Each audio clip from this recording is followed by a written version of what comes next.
organic compounds to learn more about the age and condition of older books, or to reveal parts of their history, like whether they've been exposed to smoke or had water damage. And learning more about old book smells can help historians determine which ones are degrading and need to be better preserved and protected. So it turns out we can learn a lot from the smells in books, not just the words in them.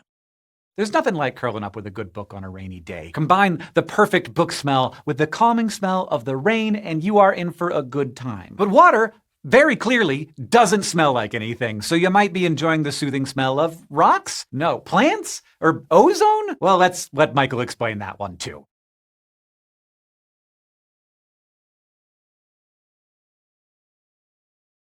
Then please keep this to yourself.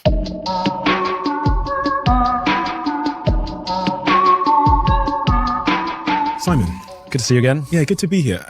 I have to thank you first and foremost, and many reasons. You know, I'm a huge fan of all your work, but the conversation we had when we were over in LA was received so unbelievably well by the listeners on this podcast. It did millions and millions and millions of downloads in such a short space of time that I had to nag you to get you to come back again when you were here in the UK. So, well, it's nice to be back, and it's nice to do it on your home turf. Yeah, literally in my home. Literally in your home. There's so many things that I want to talk to you about, but one of the things that I was curious about, because I've been thinking a lot about this in my life, is this idea of our whys evolving. Mm-hmm. What is your why, and has it evolved over the last decade at all? So my why is to inspire people to do the things that inspire them. So together, each of us can change our world for the better.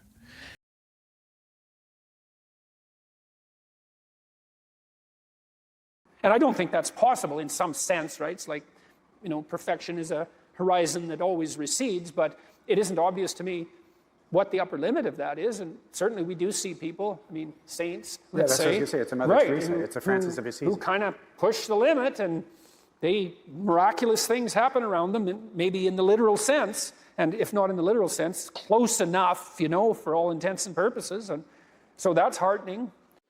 I now welcome to our stage our own president, Father Dave Pivonka Chiawar.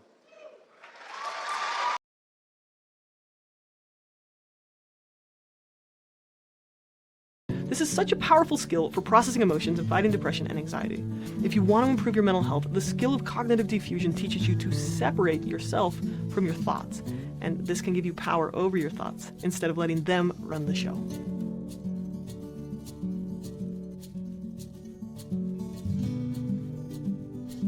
Do you know at least 3 people? If so, then the odds are good that you know someone who experiences mental illness. But if you're like most people, you may feel anxious and uncertain about how to help. Everyone needs to learn these skills, but most people are never taught them. So I built a course with 55 short videos teaching how to help when a friend or loved one experiences mental illness. In this course, you'll learn how to build a relationship of influence, how to set healthy boundaries, what to say and what not to say. And in addition to these personal skills, you'll also learn how to help them access resources that you might not even know about, and what to do.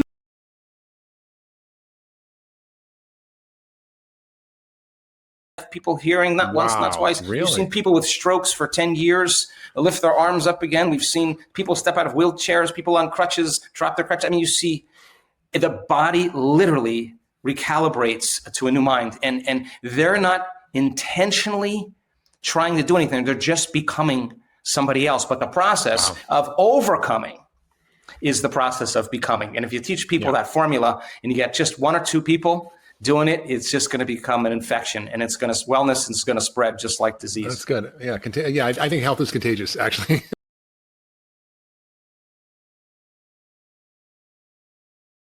First of all, thanks for doing this. I appreciate you coming out. Yeah, my pleasure. Long time coming. I'm glad we're doing it in person and not remotely. And I think what I want to do is start with your origin story, because you're your path is very unlikely, your path to becoming a scientist. And I think it actually also kind of contextualizes some of the things that I want to talk about with you today. So maybe start there. Sure. So on the one hand, you know, maybe I was fated to become a scientist. I guess the 2 things that are relevant there are, I always loved animals, and I've always been obsessed with animal behavior. Like, just could watch Cousteau shows growing up, you know, underwater life or animals hunting, animals doing anything. It's just so fascinating to me, because I think even at a really young age, I've always just been intrigued in sort of what drives different animals to behave in the way they do, and how body form matches to.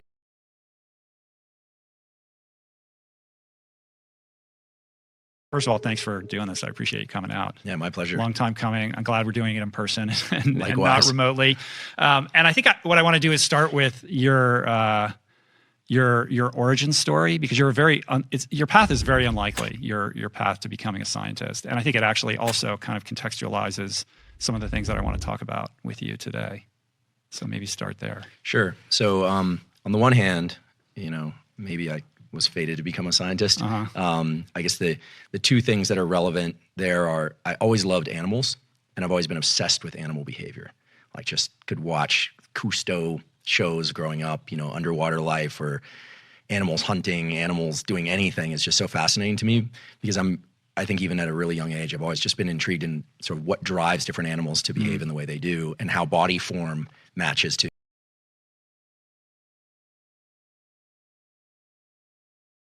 idea how this may play out.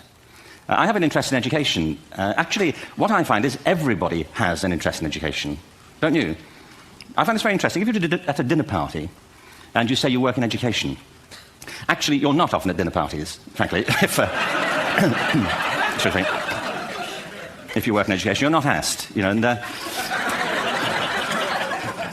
you're never asked back, curiously. That's I think it strikes me. But if you are, and you say to somebody, they say, what do you do? And you say, you work in education, you can see the blood run from their face. They think, oh my God, why me? It's my one night out all week. But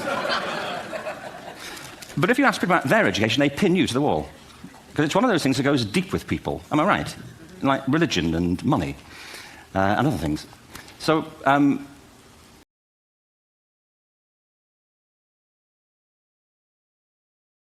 is going through a really low period in their life. When you're struggling, it begs the question, can you really overcome any failure or any pain or regret or mistake that you've made in your life?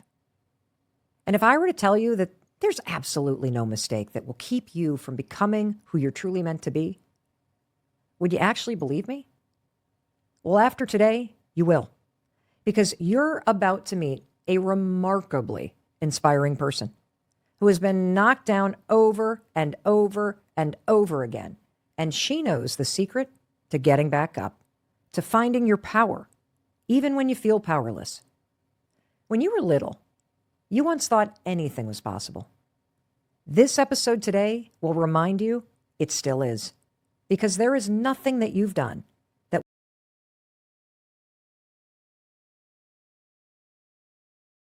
For example, a woman I know, when a child, always made believe she was a widow. She dressed up in black clothes and wore a long black veil, and people thought she was very clever and amusing.